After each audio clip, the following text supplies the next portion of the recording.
Here are 3 tips to make your player cutouts look better. So tip number 1, starting with the selection process, which cutouts you're using in your designs, make sure you're using high resolution photos. The 3 I have here in this document are all pretty good quality. You're not really seeing any additional pixelation. We've got some nice blur depth of field going on with the Ben Yacht cutout in the foreground.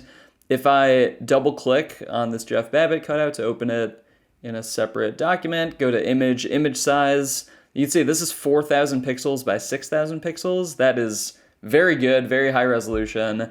You're gonna want at least like something around the 2,000 pixel dimension for both height and width. It's just going to help you when you're adding new effects to these player cutouts. The more pixels Photoshop has to work with, the better these effects like sharpening and color adjustments are gonna look on these player cutouts. So once you've got your high resolution photos, for designs with multiple player cutouts, make sure you're matching color between these cutouts. Now the Jack Williams and the Jeff Babbitt, they came from the same photo shoot, so you can see like the blacks of their jerseys and the green of the sleeves and jersey. Those are all like kind of the same color because it was taken in the same setting. But this Ben Yacht photo was not taken in the same studio setting, so what we want to do is adjust these colors to better match the Jack Williams and Jeff Babbitt. So a few things we can do with these color adjustments. First, you can see this isn't like a pure black jersey. It's like pretty faded. There's even some like reds and blues in there.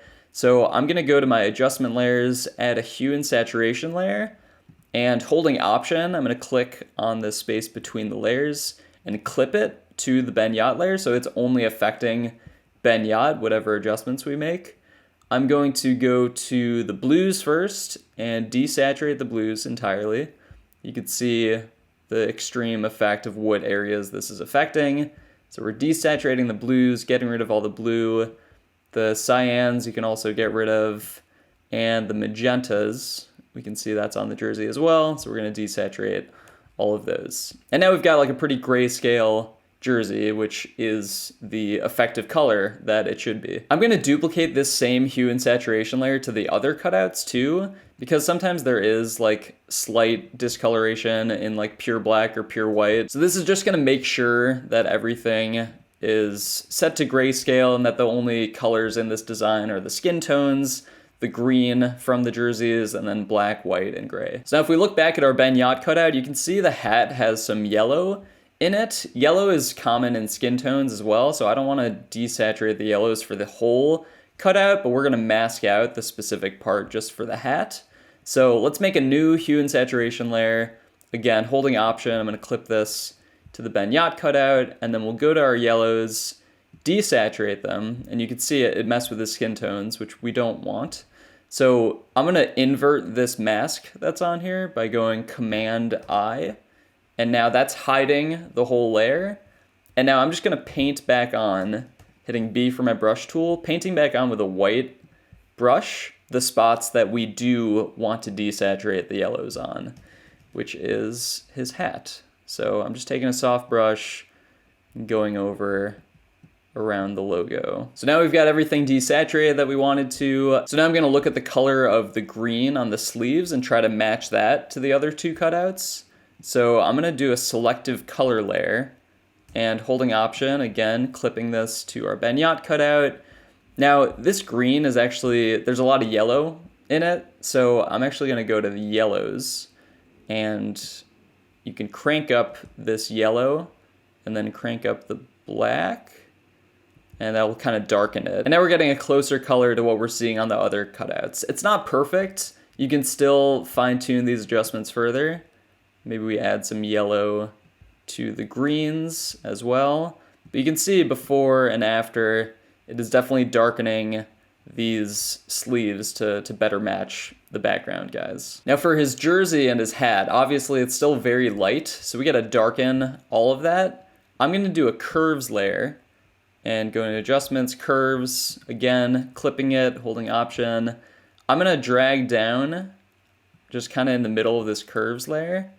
And again, we're gonna mask it out so this is not affecting his skin tones. Obviously we don't want him to be so dark, but we do want to darken the jersey. So I'm just looking at the jersey right now and I'm adjusting this. And that feels like it's better matching the cutouts behind.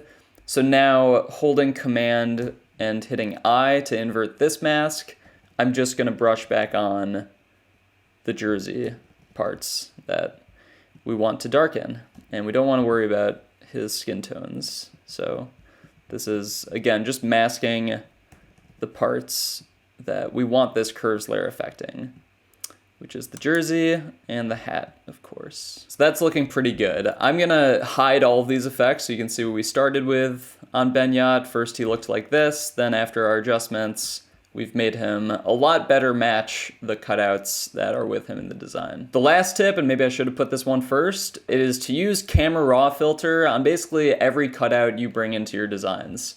So Camera Raw filter, it's basically Lightroom embedded within Photoshop. Go up to filter with your cutout selected and Camera Raw filter, and this is going to allow us to tweak just everything, the colors, the contrast, highlights, shadows. I'm just gonna play with these a bit until I find something I like. Generally, I followed this trend of adding like a little bit of contrast, lowering the highlights so we get some more detail in the lighter areas, and then upping the shadows, especially with dark jerseys, upping the shadows is helpful. So we'll go with that. And you can see it just kind of brings some pop, brings some sharpening to the Benyat cutout. I'm gonna copy these same Camera Raw filter settings to the other two cutouts as well by holding Option and clicking and dragging on the Smart filter. And it's really important that you match the colors first, because then any adjustments you put on top of that, like the Camera Raw adjustments, or if you wanna put like more coloring adjustments on all three cutouts, their colors are still gonna match the whole time. So if we like group all of our cutouts into a folder just by holding Shift, selecting them all, and then clicking our folder icon, we can put like a hue and saturation layer, clip to the entire cutouts, and then mess with the saturation, we can mess with the colors, and it's keeping everything uniform. So matching the color initially for all the cutouts is super important. So a quick recap, 3 tips: high quality images, and like good images too. Like it's nice that we have some good facial expressions going on in these cutouts. They're very sharp, very nice photos. 2, match the color in all of your cutouts if you're using multiple in the same design. This is going to help keep things uniform across the whole graphic. You want consistent colors, that'll just keep everything looking nice. And tip 3, Camera Raw filter. Use this for everything, but again, it's not gonna work that well on low resolution images. So the higher resolution the image, the more effective Camera Raw filter will be.